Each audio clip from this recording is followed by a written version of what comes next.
It was farmland. So all the slopes and stuff you see, that used to be a flat piece of property before Mike Young got a hold of it. Wow, we went crazy on it. That's a lot of dirt. It's It was crazy. flat. Welcome to the ATL Golfs podcast. Everyone, welcome back to the ATL Golfs podcast. This is episode 5, and we are covering Heritage Golf Links. We are joined by Kevin Woodruff, the general manager of Heritage Golf Links, and of course, the host and co-host with the most, Joe over there on the far right side. So yeah, welcome Kevin, welcome Joe. Thank you for having it. Yeah, thank you, Kevin. I'm gonna keep using this soundboard every chance I get, Andrew. Just so you know. So just get ready. Yeah. For some more of that. Kevin, caffeine I need. Yeah, exactly. Kevin, thanks so much for joining us, man. Just maybe tell us a little bit about your history with golf, kind of your background, how you ended up with Heritage, just to kind of give people a little picture of who Kevin is. Yeah. So history of golf. I started playing back in high school. Won the region championship my senior year. Went down and played 2 years of golf at Andrew College down in Cuthbert, Georgia. And then after that, got out of school, got into the business back home, which home's down in Thomaston, just south of Griffin.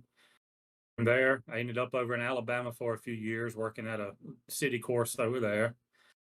Got out of the business for 4 or 5 years and moved to Atlanta about 12 years ago.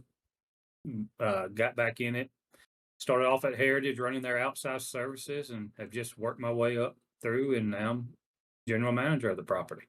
So, I've been on all aspects of the business, from cart guy to assistant pro to head pro to permit director, membership director, and beverage director, everything. So Done it all. yeah, it's fun to have your hands in all of it.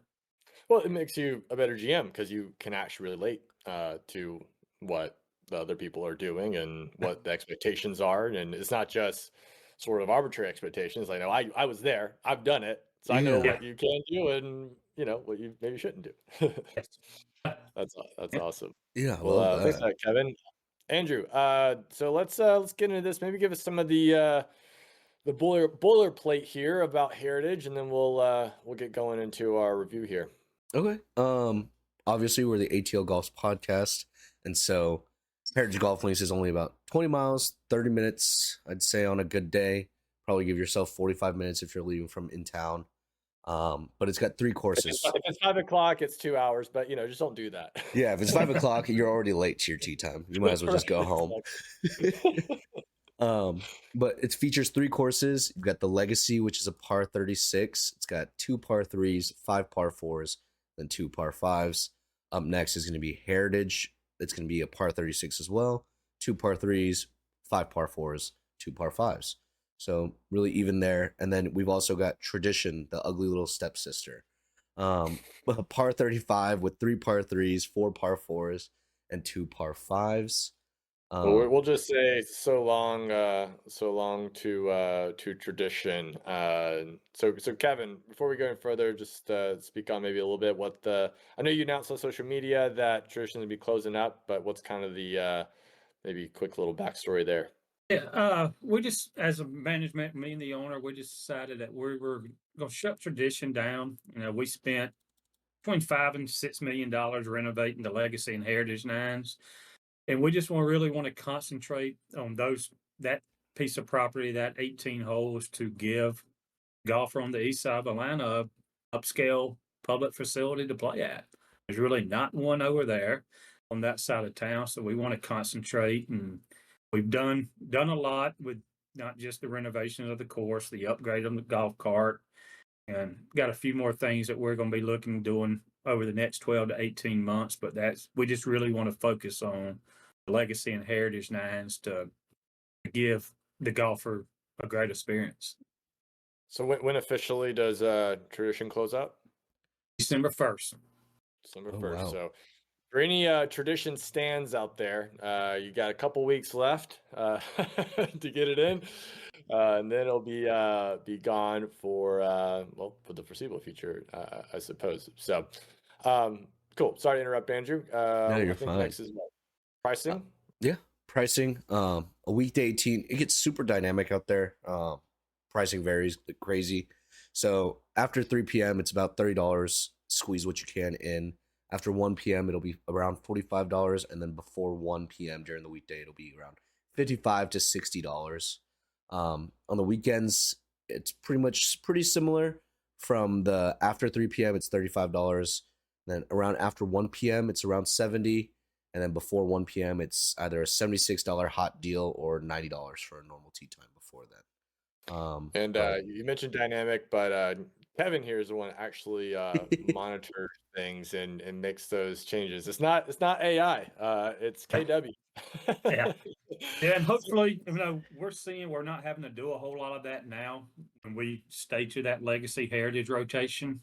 And hopefully going to that 18 holes, I mean, we're filling up pretty quick on the weekends. Yeah, it's nice. What's kind of your methodology as far as when you're going in, checking on things, making price adjustments? Do you kind of have a rule of thumb or something that you follow, or what's kind of your process?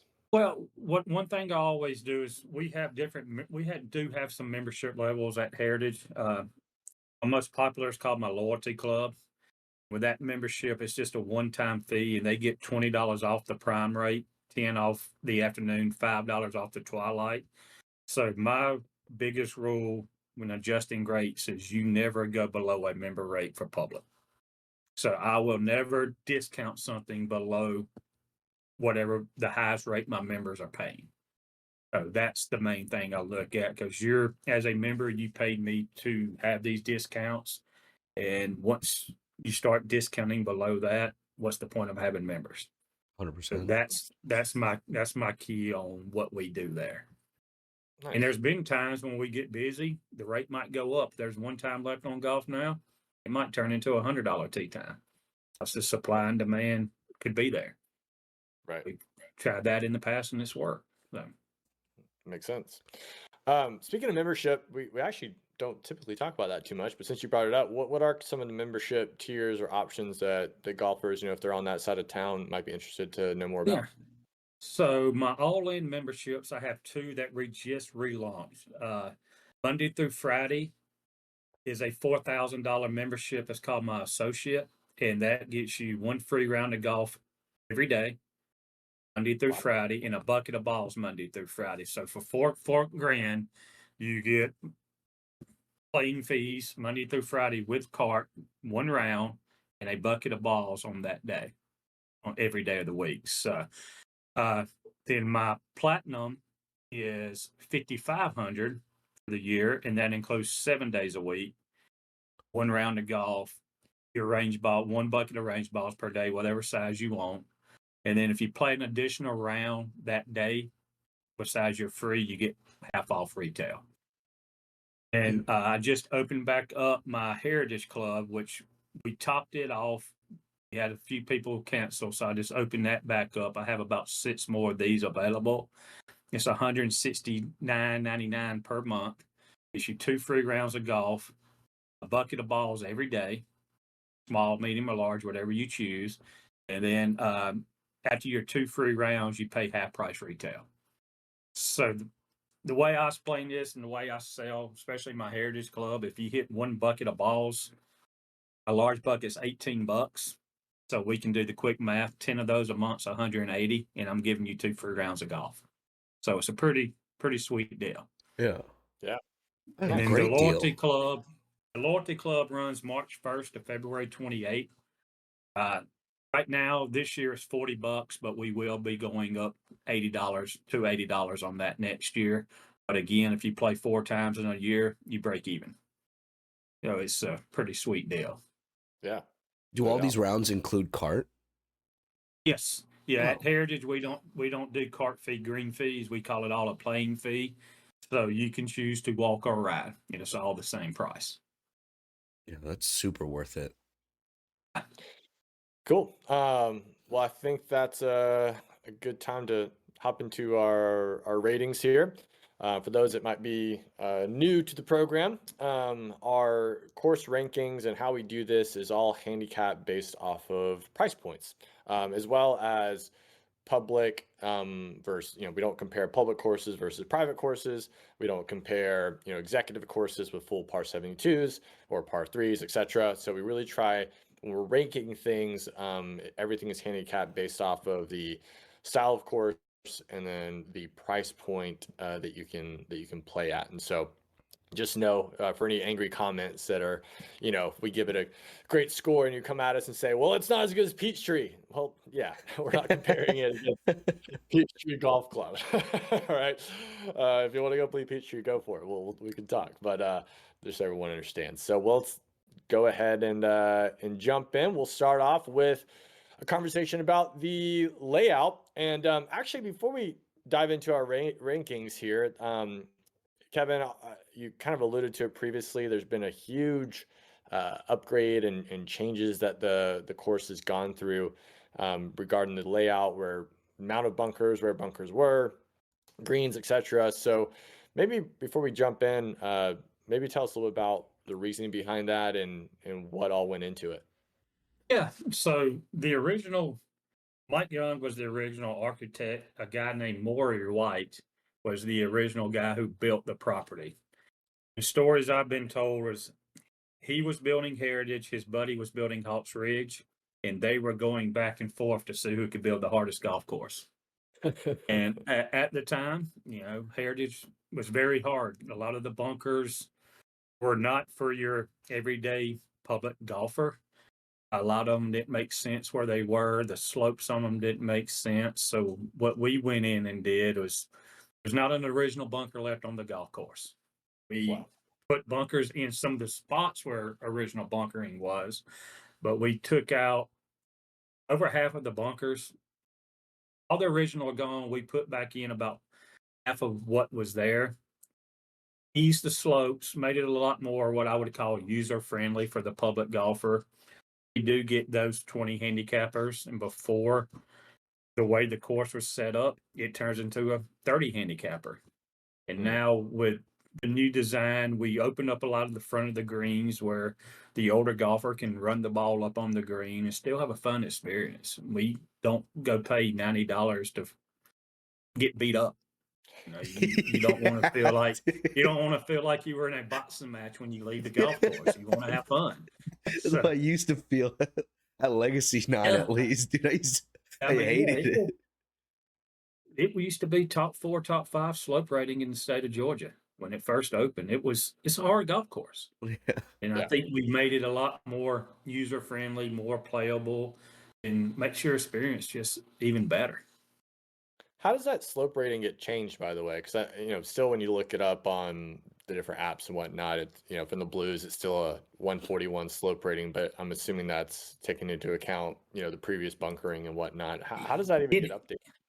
It is. We just got our final rating on the Legacy 9 about 3 weeks ago. They had already did Heritage, but now we have that combined. It's on the GN website. The new rating is on GN and GSGA. I just have to reach out to all these apps. There's 1,000 apps now that have our rating, and I just have to figure out who all to send the new information to. But yes, everything is updated on GN and GSGA's website for us. Nice, good deal. That's awesome. All right, well let's get into it. Andrew, kick us off, man. What do you think about the layout at Heritage? I think everyone's gonna hate me for this, but I love Quirk, and so I think Heritage Golf Links has all of that. Knowing it's a Mike Young design just makes sense, right? But I love the undulation. I love the uneven lies, and so you hit a ball out there, it might be perfect, and you end up in a weird lie. I think that's fun. I think that's part of golf. It's the challenge. You're not hitting off a mat every time. You shouldn't be in a flat lie every time, I think. It's just how it is. So I loved it. I thought it was like a solid 7. Kind of above average. I had a lot of fun when I was out there, especially the new Legacy 9. I used to get torn up out there. It did feel like a boxing match. So definitely like what you guys have done, and it makes it way more enjoyable. I had way more fun than I usually do when I play there. What about you, Joe? Yeah, a couple things that stick out to me. When I'm doing layout ratings, one of my go-tos is looking at the variety of par 3s. and I really appreciated the variety that you got there. So that first par three is the short one, downhill wedge. It's a nice, comfortable, and then the next one is that long one, which is another long one. But this one's downhill, and so for me, I was playing, I think, a 6 iron from the blues or so, and then you have the long uphill one. So that's where most people are probably hitting hybrid 4 iron. So again, you're going from a mid iron to a long or even hybrid, and then you finish out with another kind of wedge shot. If I had to critique, I would say, there's not one of those, and some of it depends on the pin location. I could see probably the fourth one, pulling out more of a pitching or a 9 iron, but I think the same wedge on 4 as I did on 1. A little bit different experience, but still hit the same club. But it really felt, each par 3 kind of had its own feel, and I really appreciated that. Really liked the opener. Felt like a gettable. I love a gettable par 5 on an opener or a closer, and so that felt like a good way to kind of get ease into the round. And then the finisher, it's a pretty hole. It's a hard hole. And I go back and forth on hard versus gettable finishers because on the one hand, if I'm watching, like the pros, I'm like, I want that last hole to be tough because I want them to be sweating it. But when I'm playing, I kind of want a gettable one that isn't going to stress me out too much and doesn't ruin a round for me if I'm trying to break 80 or save a round and break 90. So I kind of go back and forth, but it is a really pretty hole. Enjoyed that. I would say one other thing, I liked Heritage a bit more than Legacy. I found it to be a bit more scenic. You got the downhill and then uphill back-to-back par fives, which is just kind of a cool thing that just, for me, it stuck out as memorable.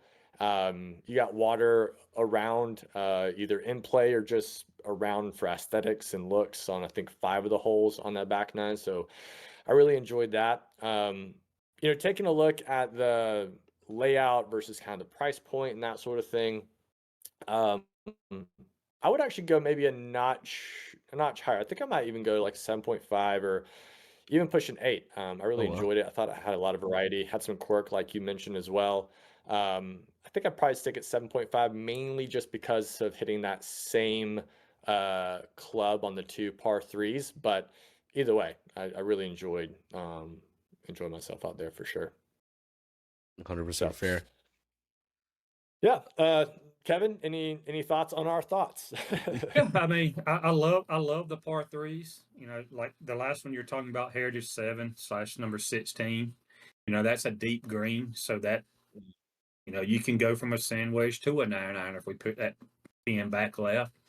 And number 3 is just a great hole to me. It's a good short par 3 to start your round. You're not pulling a 4 iron out on the 3rd hole. It gets you comfortable.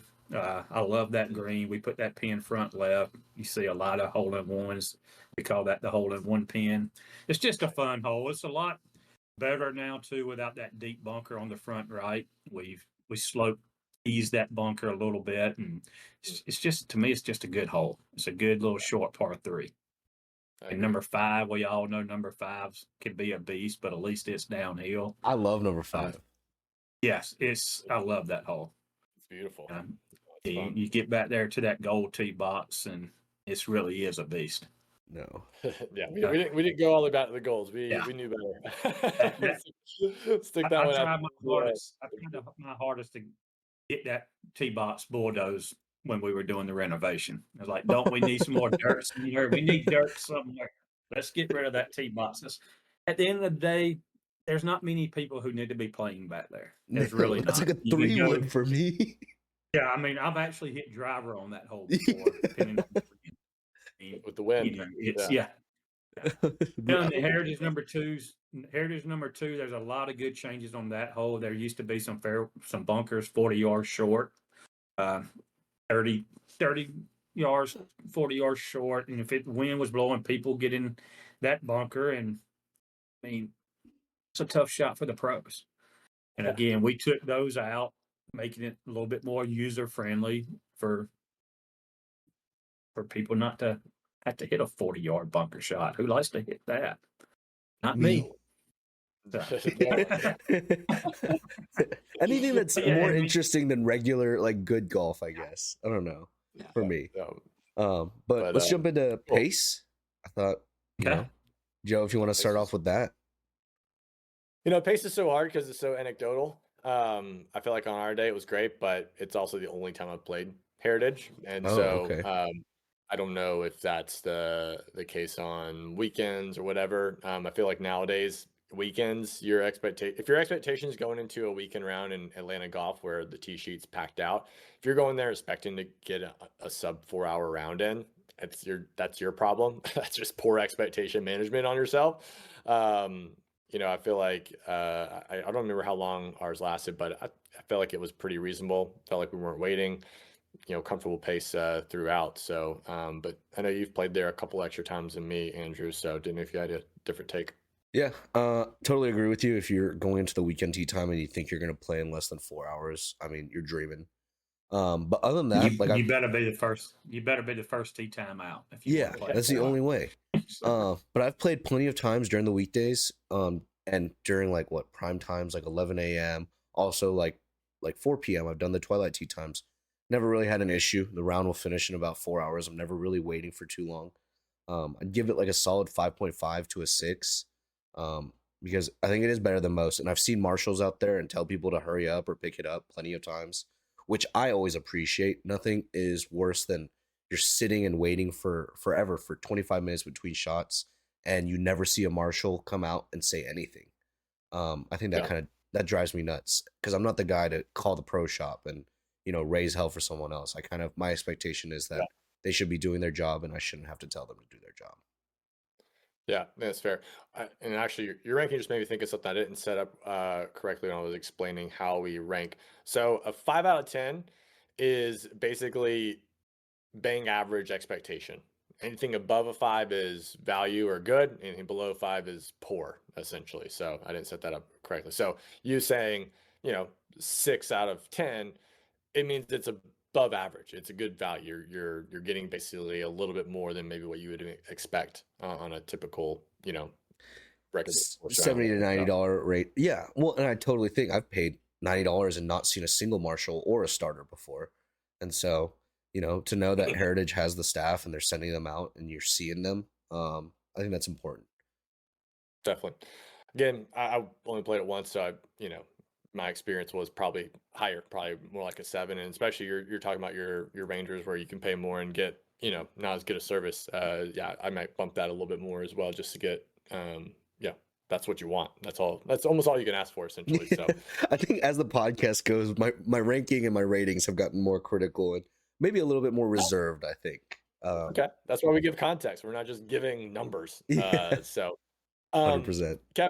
Kevin, I know one thing that is not a hot topic, but definitely a topic of discussion is, how courses manage pace. What are things? So what are some things you guys do or have done to kind of help keep things moving and keeping folks happy? Yeah, so I mean, we all know if you look at reviews for Heritage, it's pace of play, pace of play, pace of play. Prior management companies we've had, they ran the property. We've always been around 8-minute tee times. And I've had some management companies who would make me squeeze a tee time every hour, every 2 hours, just to generate green fee revenue. And that's where you got into your 5.5, 6 hour rounds. With my new owner, we started 10-minute tee times about a year ago, and that's helped out a lot. And with our new fleet of carts, we have the GPS units in them. So we have a TV in our pro shop that when you walk in, you see it. So we have the eye in the sky. We're watching you. It turns, your cart number will be yellow when you go 5 to 8 minutes behind pace of play. It turns red once you fall 8+ minutes behind. You can, marshals right around with an iPad they have this technology to be able to watch and see where the holdup is. And we also can, from the pro shop, I can send a message directly to your golf cart, and you have to acknowledge it. I'll let you know you're behind pace of play. If you don't pick up, we will make you skip a hole.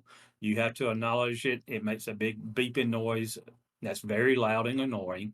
And your golf cart will not move until you acknowledge that you've seen that alert. That's So awesome. the technology, That's the great. technology is awesome. Yeah. Having the TV in the pro shop that lets you know that we're watching. I mean, as soon as you check in, you can see it, and it helps. It really does. And being able to get in touch with the golf cart from the pro shop, and then my marshal having the iPad to be able to ride around and know where the hot spots are. We all pretty much know where they are by now. Uh, and one thing we did going back to the layout of the golf course on Legacy number 1, that's your starting hole. We took out the big long fairway bunker that was down by the driving range and took out a couple more fairway bunkers. Before you got in those bunkers, it could take 25, 30 minutes to play that golf hole. If it takes the group 30 minutes to play the first hole, and then number 2's wasn't an easy hole, we moved that green a little farther left to open it up. It's a play's done. If it takes you 45 minutes to play the first 2 holes, we're done. And now we've been averaging 4.5 hours on the weekends. Some days it gets a little slower, but at the end of the day, our pace of play has improved a lot. And some of the comments we see on Instagram and social media about pace of play is horrible. Well, I ask people, when's the last time you played? It was 3-4 years ago. That's 8-minute tee times and a 4-minute squeeze every 2 hours. Yes. But now we have seen a big change in our pace of play. That's great. I didn't know. Love that. It makes a noise. That's awesome. I've never experienced it. It That's just why. makes a big buzzing noise. It's awful to hear. That's awesome. Andrew, it's a It's a you good don't thing I've have never that. experienced that. Yeah. As a 20+ handicap, I've never experienced that. So you guys can all do Hey. it. Trust me. Andrew, you live by the rule. If you're going to play bad, play fast. So what about Hey, love it. Love it. Excellent. Well, let's go on to tee boxes. Andrew, this is your passion, so I'll let you kick things off with your tee box ranking for Heritage. Yeah, this is where I'm more critical. I think, if I'm paying $70 to $90, I expect some evenness. Legacy was obviously great with the tee boxes. I think some of the tee boxes on Heritage could have been a little bit better. There were some times where I felt like I was raised up a little bit. I'm like super sensitive to that stuff on my feet. I'm like sensory issues or whatever it is, I guess. And so I just give it, I think it's a solid 5. It's average. Because anything below a 5 would be terrible, right? Or super annoying. But I think 5 is average. It's not the biggest gripe in the world. But yeah, pretty much a 5 from me. It's nothing that I was like looking down and being like, the hell is this? It's more of just like, all right, cool. This is decent. This is enough. But yeah, I guess this is gonna be our theme. I'm gonna go a notch higher, and my main reason is because for me, yes, you, and it's fine. This is why it's opinions. You've definitely huge value on evenness. For me, yes, evenness is important, but I've been to so many courses where, it's just not cut short or there's just not grass, and so that's kind of my baseline. Is it cut short? Is there grass? Is it relatively even, right? And there's even some, I think aesthetically it's decent. You got obviously letting it grow up around the edges and cutting it short there, so it kind of looks nice as the tee boxes sort of stand out from the rest of the course. I'm excited. I know when we were out there, Kevin, you mentioned that you guys are gonna be updating the tee markers soon. Yes. And love a little aesthetic touch, and that would be the only thing keeping it probably a little bit evenness stuff that you're mentioning there. And then I know that, in fact, I also remember you mentioning there's some aesthetic things that you guys are working on with some of the tee boxes and kind of rehabilitating those. And so aesthetics were kind of just typical tee boxes, nothing special. So I think I'd probably go a little above average just because I felt like every single one was cut short. There's plenty of grass. I never felt like I was hitting off of dirt, deadpan, whatever. Always had something to tee up on. They weren't hard as a rock like some tee boxes are at some other spots. So I think I'd give it a solid 6, maybe even 6.5. But that's why we have good balance there. So Kind Oh, of 6-7. You no, clocked it no, right away. You clocked it. no lie, no lie. Someone mentioned recently, like, does Andrew do it on purpose? 6'7", like, and I was like, I don't. Maybe it's a secret. I don't think so. I think he's just No, it's just such you're a raking. when you're rating from 1 through 10, 6, 7 is so like it's It so like happens. on the mark, you know? Like some places, like if you're rating things, like they say you can't do a 6 or a 7. Like you really have to say it because it's such a cop out sometimes, right? Right. Yeah, but I would say I'm kind of right there at that. I'd give it like a solid 6, maybe 6.5. So Yeah, I mean, cool. Kevin, sweet. what were some of those you meant? I forget which tee box it was. Maybe it was Heritage number 4, 4. a little short par 3 on the back. Mm-hmm. That back tee box was actually the construction entrance when we were doing all the construction work. So we will be redoing that tee. There's a couple more that we're going to be redoing, flattening out. And this comes back to like closing tradition. There's a lot of good sod over there that we can go get, come back Mm-hmm. over and use it on some tee boxes and some approaches on Legacy and Heritage to get more grass, make that just a better piece of property. That's another reason why tradition is going away, because we can use a lot of the tools from over there, bring them to this side of the property. Like I said, adjust some tee boxes, flatten some tee boxes out, and it just gives us the ability to have more maintenance hours on the 218 instead of having to send somebody to cut greens, rake bunkers. So the overall appearance of Legacy and Heritage every day is going to look a lot better once we get that shut down.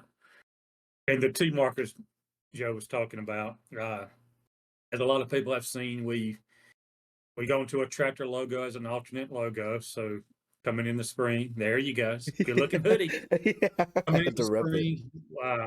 spring, we have tee markers being made that will be the tractor logo. So it's going to add another cool little piece to the Heritage.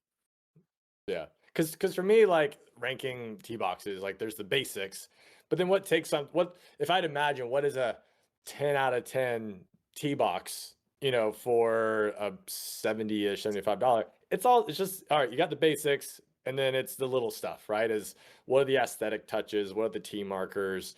Different things like that you end up looking for. So that's gonna be great. And I think when we were talking, I think it was it 13, that back tee also that you guys are Yeah, it's working? 13 Yeah. Heritage 4. Yeah.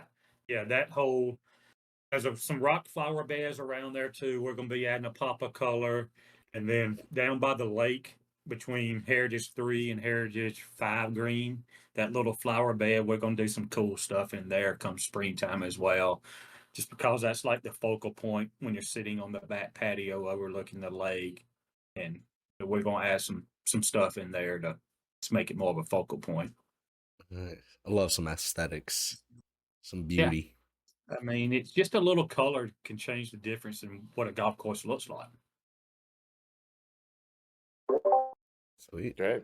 Well, let's go on to fairways. I mean, from my end of things, I felt like It was fairway.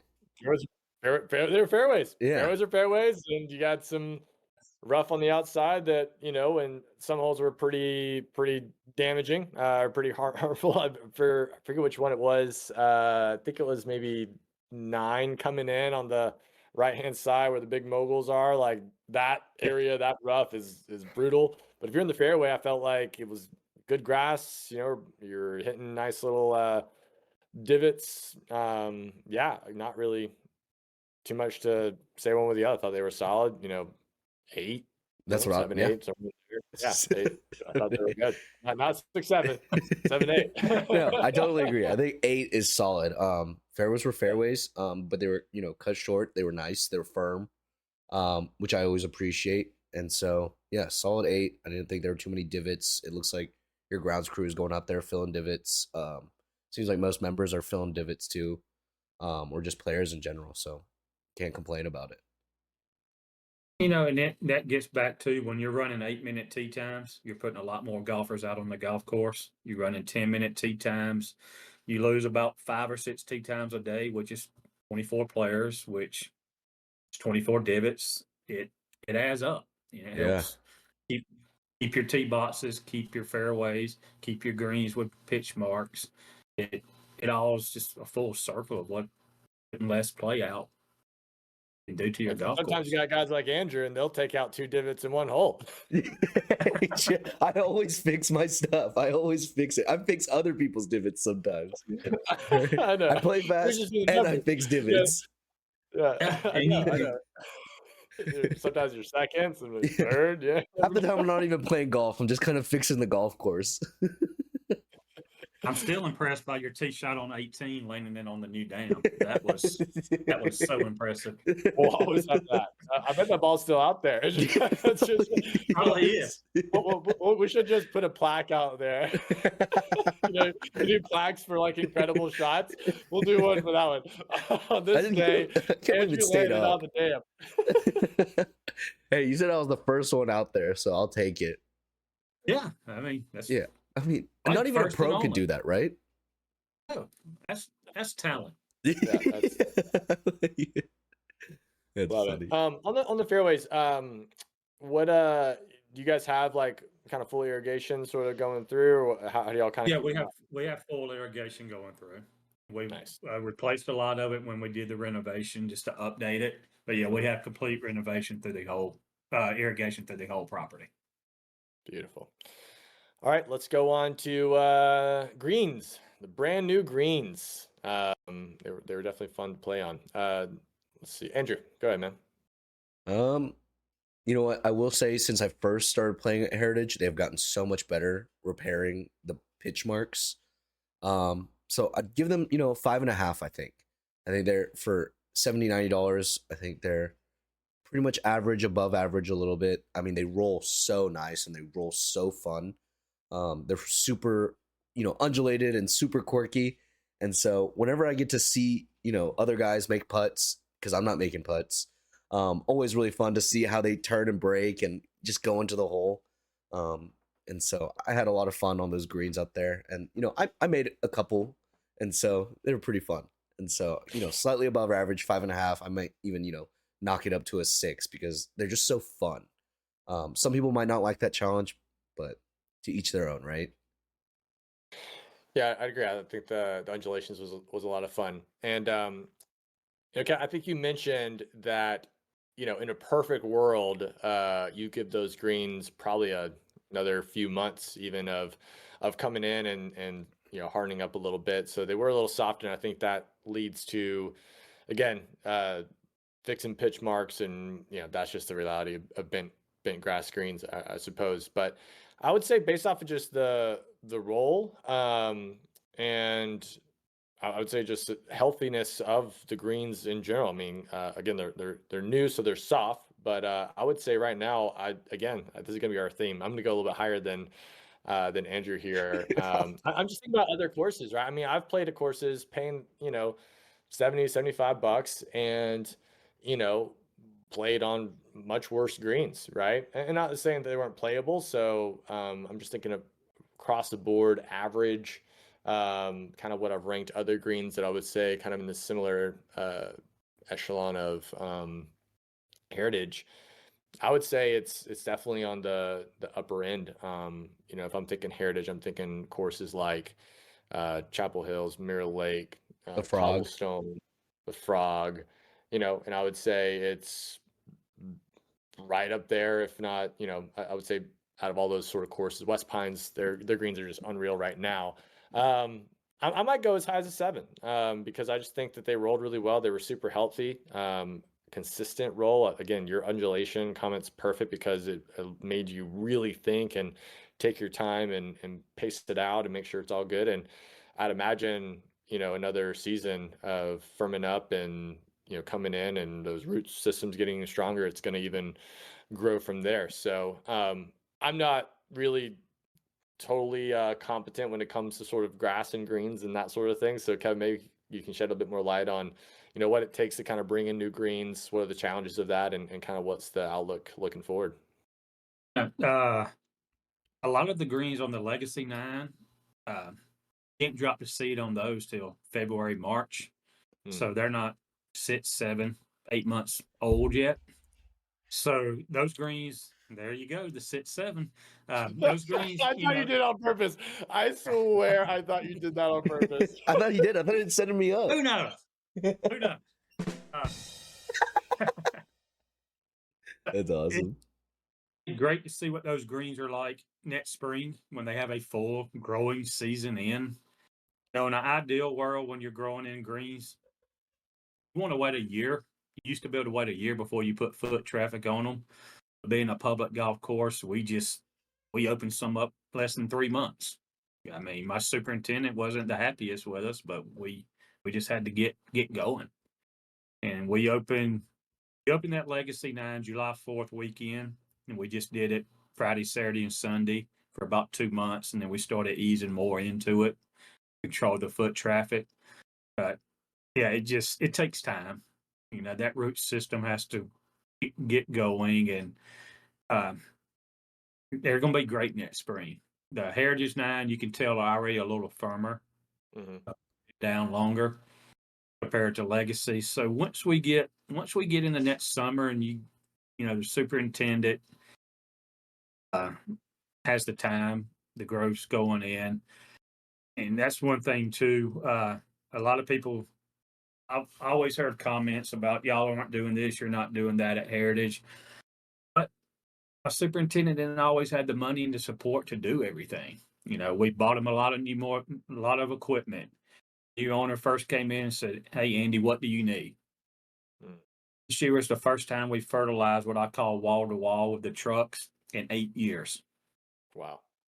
So just think about that. Those fairways, that rough, everything has not been fertilized in 8 years, wall to wall. Now we got him on a good, and we're going to be doing that twice a year. You're going to see a big difference in the presentation of the golf course, how everything grows, how quickly it recovers. And we have a great owner now who's there to support us and give us what we need. It's awesome.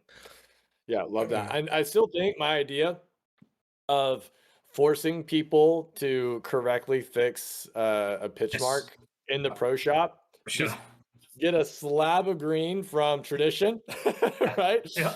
And just throw it in there and just, hey, before you go out, before you get your cart, before you can pay, you got to show us you know how to fix it. And I would be stunned if even 40% did it correctly. They might know, they might try, but I guarantee they're pulling it, pushing it, doing it back and forth, you know, not doing it the correct way. I feel like any course that struggles with pitch marks, just do that. Run a clinic, and then if they take the clinic, they get a discount. Yeah, that could work too. We, you know, put a video up on the GPS unit when you drive to number 1 tee. You got to watch it and click acknowledge it before you go out. Yeah, so I've had discussions about doing a little clinic and, you know, give away a small bucket of balls or something like that for it. Yeah, and just see what it will do. Yeah, it won't hurt. No, there's an idea somewhere like if you can use not real turf but have something that creates a pitch mark over and over again. I don't know how you would do that, but there's a multi-million idea somewhere in there. Someone take it, run it, and just, you know, I'll take 2%. What? Figure it out and take it to Shark Tank. There you go. There you go. Love it. Cool. Well, let's jump into bunkers. Bunkers are fine. They were plenty of sand. I did notice on a few, maybe a slight. I think the old bunkers, again, I didn't play it, but they were more like red colored sand, and I did notice a few had a different tint a little bit, and maybe that's just the ground coming through the sand or something like that. So I mean, I'm being nitpicky, but that was one thing I noticed. Like, kind of that bunker looks like a different shade of white or pink or red or whatever it was. The edging on them, it's kind of a rugged edge, which is fine. That's aesthetics. It's obviously a choice, and that's perfectly fine by me. That's probably the most popular sort of way of doing it, because if you start really getting those tight edges, that's a whole other thing that you got to keep up with, which is annoying. So I would say the bunkers again had everything that you kind of want or need out of the bunkers. So, but I wouldn't say there were anything special about them. So, yeah, I'd say probably just above average, probably a solid 6. Somewhere in there, 6.5, somewhere in there. I was in the bunkers a lot that day when we played, so I think they're like 6 or or 7, just because I'm basing this off because I feel like the average golf course when I play out of the bunker, I feel like I reach the bottom so fast and so quickly that like I've scraped my wedges so many times, and so just any bunker that has actual sand in it and where if I hit the club, I'm not scraping concrete on the bottom, it's automatically above average because I feel like most average golf courses, you just hit this like hard, compact sand at the bottom, or you're hitting cement for some reason. And I don't know how bunkers are exactly built, but they shouldn't be built like that. And so I thought the bunkers were great.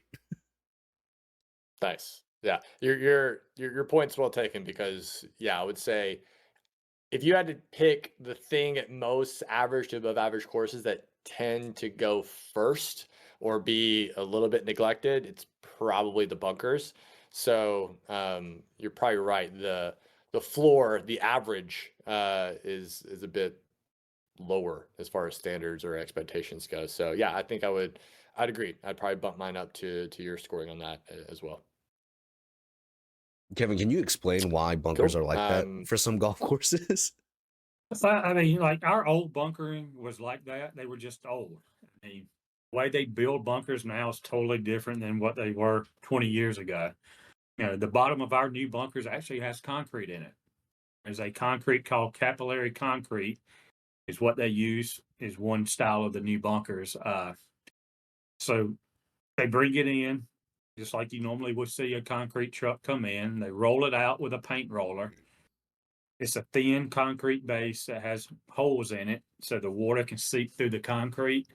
But it's called capillary concrete. That's how a lot of bunkers are built now. Okay. And we took away a lot of the steep slopes, so we don't have near the wash that we used to have.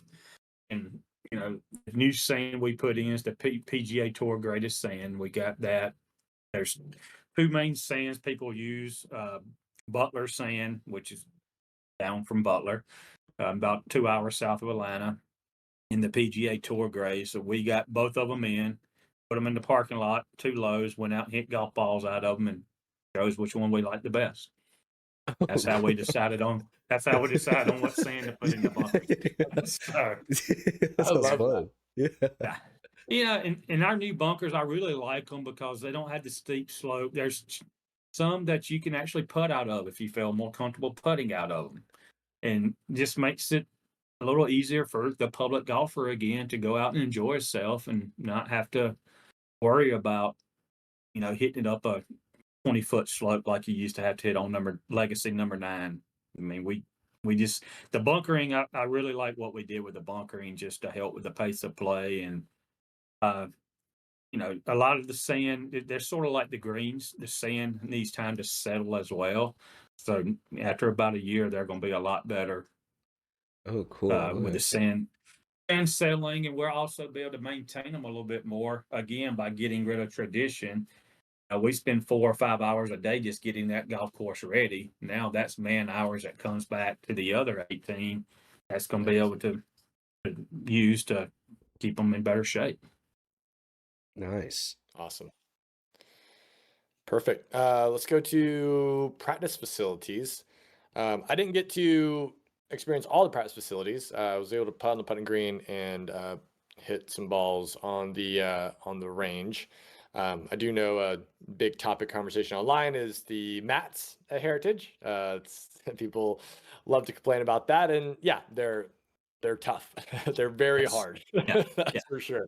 It hurt my hands.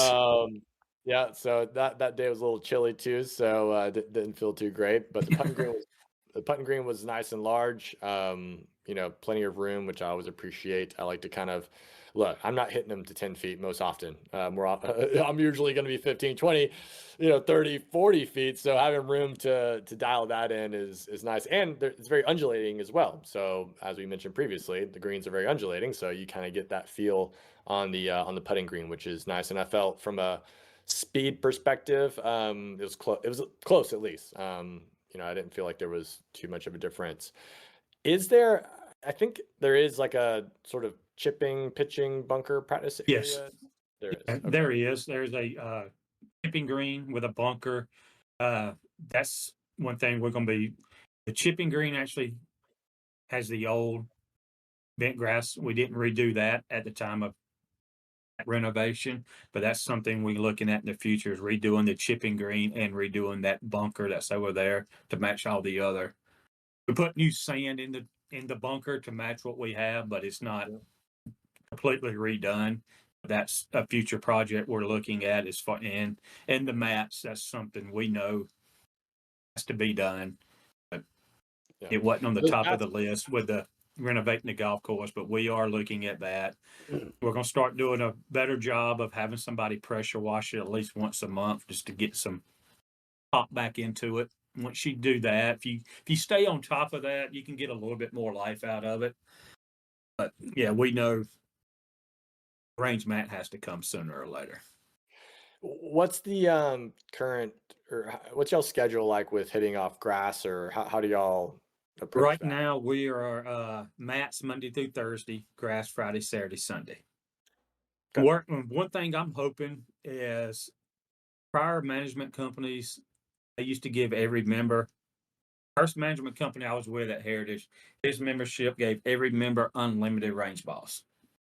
Not one bucket a day, unlimited. So you could go up there and hit 1,000 range balls a day. And it just tore the tee box up. So limiting how many range balls members can get. Again, stretching out the 10-minute tee time instead of 8. We're trying to get that surface where we have less play on it. We can at least get off maybe one more day a week and hit off grass. Nice. Okay. Makes sense. Well, I would say, for me, again, I didn't get to mess around with the chipping green, but just the fact there is a chipping green with a bunker is always high marks, for me, because that's not the norm, I would say, at most courses. So right off the bat, and, yeah, we can knock off some marks for the mats, but also we got grass, right? So, which is also nice because some courses you can only hit off mats. And so that's another plus, I would say. So for me, I mean, if if it was only a grass range, then that's where I'm probably pushing up to the 9 range, since it's not just grass. So majority of the days it's going to be mats on a poor mat. I'm probably going to say 7. I think a 7, maybe 7.5 there, just because maybe bump it up to a half, just because it has the chipping in the bunker area. Awesome putting green. I think probably with the new mats coming in, it's going to take it to 8, probably 8.5. And the only thing that would make a difference if it was just, full-time grass, which, I'm trying to think of. There are a few above average courses that are only grass. So I think that's fair. Yeah. What do you think, Andrew? I totally agree. I think 7.5. I do appreciate the large putting green, and I appreciate the undulation that it does, so it translates over to the course. I think so many times I've been somewhere where it's just like a flat putting green, and then you get out on the course and you're like, what's going on? Or they're completely different speeds and things like that. And so it can really help you prep for the rest of the round. But I totally agree. The mats, they destroy my hands. And so, because I'm always hitting it fat. And so it's just brutal on me. I'm just wore out before even one. And so, but I still think slightly above average practice facilities. And so I have really no complaints.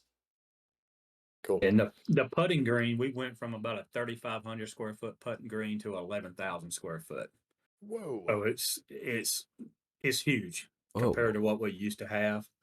And yeah, I mean, it's nice to see people come over and just use the putting green a lot now because you have enough room. You can put a lot of people on that putting green and nobody be in the way.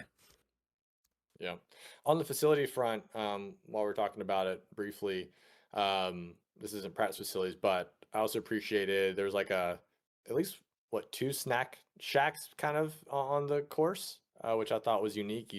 I mean, I can't even think off the top of my head right now of another course that has that amenity. So that was a great touch. I thought that just convenience, just nice. All right, great. Yeah. 'Cause you're not always going to have a cart person every day, or you're not, it's timing's weird or whatever. So just having something like that I thought was a great touch. And then I thought the pro shop restaurant, everything was solid. Everything was, I love the new logo like we talked about before.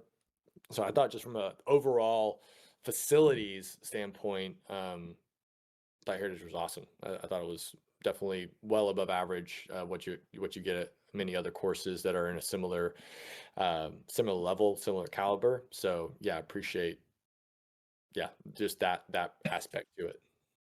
Yeah, the new ownership has spent a lot of money on those upgrades. We want your experience to be more than just the golf course. There is a food and beverage aspect of what we want to do. We went away from the beverage cart about 12 to 18 months ago and built the drink station. So pretty much on number 5 of each 9, you have a drink station. The halfway house is open. So, every hour and a half, you're going to be able to get a cocktail, get a snack. And there's a lot more we can do. You might see us start grilling out there some to have that kind of aspect. Like on Legacy 5, that one we have power out there, so we can put a hot dog roll, or we can pop in with a grill on the weekends. There's a lot of different stuff that we can incorporate into these snack shacks. If you got some barbecue smoke just wafting around the Dude. golf course, Oh, yeah. there will be sales. Yeah. Yeah. I guarantee it. Yes. There Yeah. will be sales. That's awesome. Great. Well, let's get into recommended. I think we're both a yes. I think that's obvious, for sure. So really only last little question mark, not question mark, but the ranking is overall value. So this is taking into account obviously that pricing we talked about before. High end of it at $90, I think I don't think it's a $90 course right now. Obviously people are paying for it, which is fine, which is great, I would say, but it's not quite a $9 course. Maybe in the future when the greens come in a little more and you guys fix up some of those aesthetics, I could definitely see it getting to that point with some of the upgrades y'all are going, and just the amount of manpower y'all can now take away from tradition and put it into the rest of the course. So excited to see it potentially get to that point. And then, and on that note, Kevin, I know when you and I spoke, we talked about the different experiences based off the price point, so for you, obviously I just covered some of the course aspects to it, but as far as someone paying $90, if you could kind of snap your fingers, how would you adjust maybe the experience to maybe make that closer, or bang on the value that they're paying for? One thing we do now with the $90 on your weekend rate, we include range balls with that. So that's another. We include a warm-up bucket of range balls with that. So you don't have to buy range balls at Heritage when you book a primetime weekend rate. That's included. So if you take that in consideration, that's about a $10. Yep. It brings us down to a $80 playing fee. Right. Well, I started doing that about 6 months ago, because I just wanted to raise my rate a little bit, and I give you a little something for us raising it some.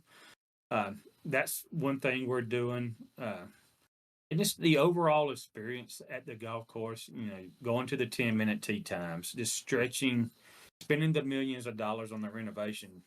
We know we can't snap a finger and we get all that back. It takes time. We got to get the golfer back who used to play Heritage. We lost a lot of golfers. I don't blame them. Who wants to play a 6-hour round of golf? Nobody. I mean, we used to have a lot of the Midtown golfers, Brookhaven. They all go other places now. We just want to invite everybody back out to see the finished product, to see what we did with the golf carts. One thing we didn't mention is with the GPS units, when you pull up to a tee box, you get a drone flyover of every hole. That was the coolest. How many golf courses have that? I can't think of literally any. I've I never mean, seen it. name a public course that has it. Yeah. Nobody. Never seen it. I've never seen it. So It is one of the coolest. It is so cool. it just helps with the experience of having the new golf course. Give you something to see. We're trying to do the little things to make it that value. Mm-hmm.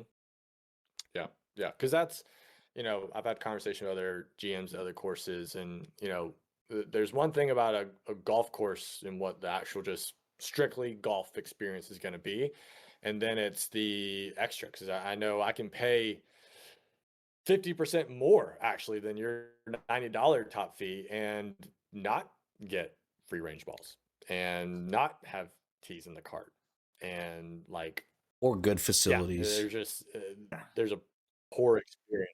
Yeah, good facilities, good practice areas. Like there's so many things that you miss out on, even paying way more than that. And so, no, I think that's great. So I And think for me, we're also all going to this. be adding the food and beverage aspect to the GPS come spring, where you can order beer, food. If say a hut's not a drink station is not open one day, you can order a hamburger, hot dog off the menu from your GPS. I know Andrew's in cart 44. So 15 minutes later, when it's ready and you're on number 7 now, I look at my screen, cart 44 is on 7 tee box. Cart guys can run your food, drink out there to you on the golf course. And we're going to add that. We're going to add that in the spring too, just to give you a little more of, hey, I can order a hamburger, I can order a hot dog, I can order straight off the menu and have it. And I think that's also going to help us for pace of play purposes at the turn. Because if you order on number 8 and you come into the grill and it's not quite ready yet because we're busy, you just head on back to number 10 and then I can bring it out to you. So I think that's going to circle around, more beneficial for the player to be able to order food, help us on pace of play at the turn, just add another cool little aspect to the golfing experience. Yeah, no, that's awesome. But it goes back the other way because most courses aren't dropping below, at least at this caliber, aren't dropping below $50. They're just not. It doesn't No. matter. Twilight, 9 holes, doesn't matter, right? Yeah. So it goes the other way too, of being able to play Heritage after 3 on a weekend for $35. Yeah, maybe you only get 12, 13, 14 holes in potentially, or at least this time of year. But during the summer, you probably are getting close to 18 in, most likely. So, it goes both ways. And so for me, that's why I would give, because of that range where the average ends up being probably what, $60? It's probably somewhere 55 to 60 somewhere. About $60. I mean, I feel like I'm getting, I'm going to give it probably again, taking into account the practice facility, the overall facilities, I'm going to give it an 8. I'm going to get 8 out of 10 value. And I could definitely see next year with everything you guys are doing to get that even closer to 8.5, even pushing 9. So I think it's a great value for what you're paying. And I love the fact that you're aware of, if you pay more, you should get a little bit more. And I think that's huge. I haven't heard, there might be one other GM I've spoken with who has a similar mentality. So that's awesome. What about you, Andrew? Yeah, I might. I think after doing this, I think 8 is good, but I'd even go a notch higher, I guess, as you say. 8.5. Just as myself being in the service industry, also being a general manager of at least like a restaurant. I know it's not a golf course, but knowing all the work that goes into something like this, you're personally looking at tee times and changing the pricing to make it more valuable for them, adding those free range balls for the primetime weekends. Just knowing that you care so much adds a lot of value in itself, I think. So many times, if you go to like McDonald's, they don't give a shit about you. And I feel the same way about golf courses. Being a newer golfer and also being a young person, I feel like I go to golf courses and I don't get treated the same respect as someone who's a little bit older or has been golfing for a long time or looks the part more. And every time I've been to Heritage, it's always great customer service. The people inside the clubhouse are super kind. The marshal is super kind. He talks to you and he's like, I'll get you started in about 5 minutes, just blah, blah, blah, this and that, make small talk with you. And it's always friendly. It's never like you're a bother that you're there spending money, which that adds value in itself because I want to spend money where my money is appreciated. We all have a choice of where we want to spend our dollars, and I'm going to spend my dollars where it matters and where I feel like my dollar goes far. And that dynamic pricing, yeah, is huge. Around a $55 tee time, the course is in great condition. Maybe when I first played it a year ago, I'd only recommend it for someone if you're trying to, play for a long time and if you're really good. But filling those bunkers and making it a lot more accessible and easier for someone like me, it made it so fun. I had a great time when I played. And so I definitely give it like an 8, 8.5. And would 100% recommend it now. Yeah, definitely. Well, cool. Well, that takes us through our rankings. Before we jump into a little bit of course history, Kevin, anything else you want to say? Yeah, just about anything, really. No, Andrew, I really appreciate you talking about the customer service and how friendly the staff is. That's one thing that I grew up in it. Speak to everybody that walks through the door. I don't care if they speak to you or not. Sooner or later, they will. It's that's big. That's big for me. I want everybody behind my counter to speak to you. You don't have to speak back, but we're going to speak to you, and sooner or later, we're going to break you down, and you're going to speak. Yeah. It's Everyone needs to be acknowledged. Yeah. Yes. Yeah. I mean, How many times you go into a office, restaurant and you're like, what do I do? And there's no please wait to be seated or anything. That's like a big complaint. It's like people just don't know what's going on sometimes. And so, we want. I love seeing you people come out to Heritage. I sit in my office, which looks out to the driveway every day. Me and the owner were like, "That's somebody new. Haven't seen that one in a while." And we're starting to see that come back around, and it's great having you people get to talk to them about what we did, why we did it, and just enjoy the experience of Heritage. It's changed a lot in the past 5 to 10 years. It really has. it's exciting. It is. It's cool. Well, thanks, Ken. Appreciate that. Well, let's transition to a little bit of course history for the true sickos out there who love getting all the nitty gritty details about courses and what's kind of happened. So, Andrew, I know you're able to find out maybe a couple basics, but we got Kev here who's seen it all and been around for a lot of it too. So it'll be great to get some of his insights too. So what do you got, Andrew? Well, I'll kick it off. This is pretty much all the information I've got. Is that it was originally founded in 1996 as Heritage Golf Club, designed by Mike Young. If you guys don't remember, in our first episode, Mike Young also designed the Fields Golf Club in LaGrange, Georgia. And so it just made sense why it's so quirky and so fun. But that's pretty much all the digging I could really do and find. And so I want to know more. There were a couple things. So one of the things that I noticed was that it was owned by like a celebrity athlete shortly for a little bit. And that's pretty much all I could find, but that's kind of what I want to know from you, Kevin. And then also, who owns it now and, a little bit history of the family and things like that. Yeah. Yeah. Maury White was the first owner of the golf course business. He's the one that built the course with Mike Young. The stories I've heard from Mike and other people were his buddy was building Hawks Ridge at the time. So they were battling back and forth to see who could build the hardest golf course. And Hawks Ridge is a hard golf course, and Maury built a hard golf course at Heritage. From there, I'm not sure if Dr. J owned it next or not, but Dr. J, Julius Irving, did own it at one time. He owned the business. So Heritage Golf Links, the property is owned by the Burns family. They're originally from Tucker, and it's a 99-year land lease. Dr. J thought he was buying the property as well, which he was just buying a lease to the property. Supposedly he was on the tradition now, was going to build some cabins and turn it into a little private retreat for all his basketball celebrity buddies. I think he had it a little over a year, maybe 18 months, and just let it go to foreclosure. And a group out of Florida called Magnolia Hospitality bought it, and they kept it for 3 years. That's who I came to work at Heritage when they owned it. So they had it for 3 years, put a little money into it. And then after that, they flipped it to Triumph Golf out of Houston, Texas. And they had it 7 years, maybe 7, 8 years.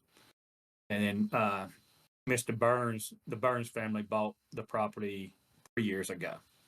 The business, which they've always owned the property, bought the business, and that's who started sinking a lot of doing the renovations. Spent about $500,000 updating the clubhouse when he first bought it.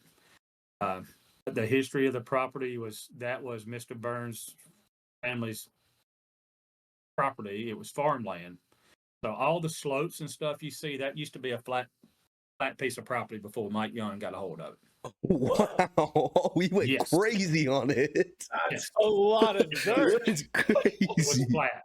Oh my goodness. So going back to who can build the hardest golf course, they moved a lot of dirt. Oh my dude. Brought a lot of dirt. That is an unimaginable amount of dirt. Dude, the Young family is like mad scientists of like golf courses, it sounds like. You know, Mike also built Wolf Creek. Didn't know if y'all knew that or not. Mike does good work, good architect. Countryland too. But yeah, and it was also very hilly. A flat piece of property, farmland. We got pictures in our conference room of they used to water ski in the lake. Used to have a big time down there. Oh yeah. Yeah. How big was the lake? Bring that back. It was a little bit bigger than what it is now. I couldn't tell you the exact acreage or what it was, but yeah. That's awesome. But that's the Burns family's originally they're from Tucker, well known in Tucker. So it comes back to he wants you to have the experience. You know, he almost didn't buy the business because of the reviews they saw online. You know, the 7-minute tee times, the 6-hour rounds, this and that. And the first thing he came to us and said, guys, we got a pace of play is number one. What can we do? And, well, you just go 10 minutes. So we've gone 10-minute tee times. And that's helped out a lot. Just getting back to the history of it with the tractor. When we did the renovations of the golf course behind Legacy 6 Green, we found an old tractor that was his great uncle's where they used to farm the land. We pulled it out, front in our driveway. The flagpoles is sitting right up there. We use that as an alternate logo. It's really taken off. It just speaks of, really to me, it speaks of the heritage of heritage. We work with Chase on doing the drone footage. We might have something in the works coming up on the 30-year anniversary of the property. There might be a small little 30-minute movie or so. We're talking to Chase about doing some stuff with that. So that's going to be something cool that we might do. Just a great family to work for with Mr. Burns and his son Dean's on property every day. You know, just great. They speak to the customers. Y'all might have saw him that day. You wouldn't know he would be the owner of the golf course. You see him. Just a down-to-earth guy, great family to work for, spending the money to make sure the golfer has the experience and giving us what we need to run the business the way it should be ran. That's the key to me. That's huge. Yeah. I mean, I've worked in restaurants for 10 years now, and just when you either have bad ownership or you have corporate America basically grilling you talked about it. You had to do 7-8 minute tee times, just squeezing out as much money as possible. When you go to the player experience or the customer experience, that's where you make true money because you get return customers. And that's where real revenue generation comes from, I feel like. Yeah, I mean, you come off the golf course, you're not mad now. You might go next door and drink a beer, eat some hot wings. Before at 6 hours, 6.5, you leave. You go straight on your phone, your computer, leave a bad review. You're not going next door to spend money in food and beverage. And we're seeing record numbers in food and beverage revenue off of just pace of play, just the basic stuff of the customer service. Basics. That's what it comes down to. Yeah. It all starts at the door. It all starts right when you come in too. Yeah. And so you guys are crushing it, I think. And I think, one thing that I've always hoped for with the ATL Golf's just company, brand, everything is that, updating those experiences, providing objective reviews, and being able to go somewhere someone can trust. Because at this stage, Google reviews, if you're paying any ounce of attention, you don't put much stock in it. Like, you just shouldn't. This is just a PSA for everyone listening to this, the dozens of you. um, don't listen to Google reviews, like, or look at how long ago it was, Yes. or Yeah. just don't take the stars at face value, because it's like, oh, the ranger looked at me the wrong way, 1 star, but I had Yeah. a great time on the course. It's asinine. And one of the reasons I even started this whole thing was because I couldn't get what I was wanting from any other review system. I wanted to know, if I pay $70 to play at Heritage, am I getting a $70 experience? And there was nowhere I could go to answer that question. And so, well, started doing it myself, essentially. And so I think that that is, just a PSA for everyone, and by the way, it's not fair either. And so, hey, give Heritage another chance, and let's flip some of those Google reviews back the opposite way, and get it back to what's maybe closer to an accurate rating, at least until my website becomes the de facto spot for all Atlanta golfers. So, Reviews. give me some hits, give me some clicks on my website, guys, so my page ends up higher on Google search. I had one a couple years ago, left me a bad review on Golf Now. So I got his info and I called him, just, hey, what can we do better? Well, Kevin, tell you the truth, overall it was great. This shot, he said, I shot like a 95. I was pissed off when I left. My wife called me, told me I had to go do something. But you go and just rip me a new one online, saying it was the worst experience ever, this and that. And I call you, oh, Kevin, it really wasn't that bad. Well, can you write a rebuttal? No, I don't have the time. See, oh man, Really? I mean, you're at that point, you're messing with my business. you So are. please write a rebuttal. Yeah, when emotions are high, that's when you. Oh man, it's tough. Yeah. You got to go to the 3-4 stars and read them. Yeah. But Oh, yeah, a lot of look, times people leave 1 star with no text. Look at the last 6 months, not the last 4 years. I mean, that's another. I get calls. Hey, I see your reviews are something like a 3.4. Well, go look at my last 4 months since we opened Legacy and look at them. They're a lot higher than a 3.4. They're all 4 and 5 stars. You get that one customer every now and then who's just that one customer. I'm just mad at the But world. overall, the last 6 to 9 months, our reviews are really good. The pace of play is better. The golf course is better. Their experience is better. Heritage is 30 years old now. So you have reviews that are 15 years old. It's not the same golf course. It's not the same experience. Oh, makes sense. Well, cool. Well, hopefully this can play a part. I'll be having my own sort of posted course review coming out alongside this podcast as well. And so hopefully that will get some traction and change some, or just get people to rethink and revisit, and, give themselves an updated view of what Heritage is and what it can be, and where it's going. And hey, that's the whole point of this whole thing. So, Kevin, thank you so much for joining us, man. Looking forward to doing more things in the future. And yeah, just really grateful for your mindset, your heart towards golf and your golf course, and where it's going. So, Andrew, anything you want to say before we sign off? No, thank you, Kevin. I think this conversation is exactly what Heritage needs right now for the people to know. Hopefully we can blast it out, and more people can hear about it, and you sickos can start playing at Heritage. That's right. Look forward to having everybody. Thank you, guys. Appreciate you guys coming out and playing and taking the time to do this. Of course. All right, folks, welcome to our next segment where we break down the hardest hole on the golf course. We don't have a name for this segment, so if you have a good one, something clever, let us know. And for this one, it's going to be Legacy Hole 4. So let's go ahead and give you kind of a picture of the actual hole itself. So it is over 400-yard par 4. It starts off with a tee shot that goes uphill over a hazard and then makes its way from right to left. There's a hill on the right-hand side. So if you hit a tee ball straight away and end up on that hill, it should kick down a little bit lower.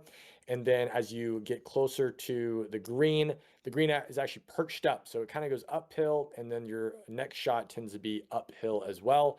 You have a bunker on the right and a bunker on the left.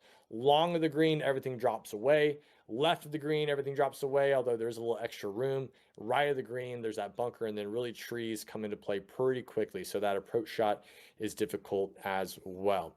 So if we start off from the tee box, you're going to have probably a solid 200-yard carry over the hazard. It is from the back tees, it's going to be probably closer, playing probably closer to 210, 215, even a strong carry. And then you're wanting to hit a right to left draw if you're a right-handed hitter, fade if you're a left-handed hitter. And that's not the easiest thing for most of us right-handed hitters. For me personally, ended up duck hooking it into the hazard, but was able to find it and pitch out. And then from there, it's really all about the approach and mitigating disaster. And so, like I mentioned before, that green, while it's not super intimidating, there's a lot of danger if you get too far away. So if you're too far right, you're in the trees. If you're too far long, it's going to probably bound down into the trees. And if you're left, things start to drop away as well. But there's a little extra room left where you could still save par and get up and down if you end up pulling it a little bit to the left. The bunkers are pretty deep, but they're pretty forgiving, I would say, overall. And the actual green itself runs from back to front. I know when we played it, the pin was at the back as well, so we had a pretty significant swooping putt if you were pin high right or left of the hole. So really the best tip here I can give you is make sure that you have something that's obviously going to get over the hazard. That's going to be job number one, get over that hazard. Job number two is to, on your approach shot, at worst, leave something a little bit short. You're not going to want to go long in any direction. If you leave a little bit short, you're going to have yourself an uphill chip and give yourself a really good look at getting up and down for par. Worst case, a 2-putt bogey. Andrew, anything you want to add to that? My suggestion basically as a 20+ handicap is play the tees you're supposed to. Playing back from the blues with those guys was tough already. I got lucky. I ended up hitting like a nice little fade and it bounced off that right hill. But yeah, don't be long, and you want to hit it short so you know it's a big green, so you have plenty of green to work with. But hitting it long, it's that green just dips all the way back down, and it's brutal to beat down there. And so yeah, pretty much just hit a straight ball, play the tees you're supposed to be at, and when you're approaching the green, short is better than long. Beauty. All right, guys, just a couple things I want to clue you in on as we head into the end of the year. We'll have the next newsletter coming out on Monday, December 1st, which is the Monday right after Thanksgiving. So be on the lookout for that. Please, please, please refer your friends, and let's continue growing that newsletter. I'll be announcing the referral prizes soon, in contact or in talks with a few different courses and businesses right now for those referral prizes, but we'll definitely have some locked and loaded. And then a little sneak peek. This is only for the ears of the podcast listeners, but I'm working on an ATL Golf's Pass.